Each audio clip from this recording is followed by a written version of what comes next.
后来乡亲啊，继续来看这条，这个老母啊欠钱，债主竟然是找幼囡仔来赌笑。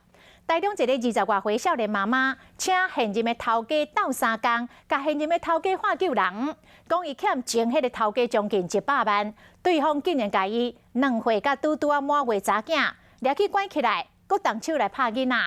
现任的头家看袂做理，叫伊的朋友甲大批民众去对方的门骹口来开直播，而且请警察来救人，是顺利甲囡仔救出来。也毋过2个可怜的查囡仔的规身躯乌青银花，打成这样，然后还咬他。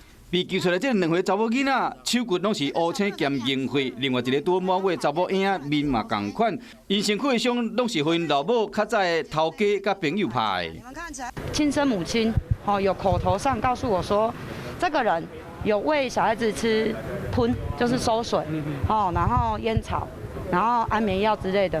代志发生伫昨暝11点，2个囡仔老母甲即卖头家讲，伊欠进前迄个头家将近100万。对方为了逼伊还钱，就将2个囡仔关起来，并且苦毒。消息一个传出来了后，有人去伊进前头家厝的门口开直播，并且报警救人。现场有2名嫌疑人，警方也立刻带回所来做侦办。警方讲，2个嫌犯承认讲有出手拍囡仔，不过无承认讲有将关起来。讲是老母将囡仔交因照顾的，社局随派人去看囡仔。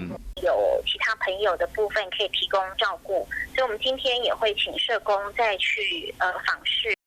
社会局强调讲，若是这个环境无适合囡仔，就会甲安置。警方呼吁讲，直播主虽然真热心，也毋过凊彩开直播也是录影，可能会涉到当事人的资料，触犯到二小犯。建议讲，若有这款的消息，上好直接去报警。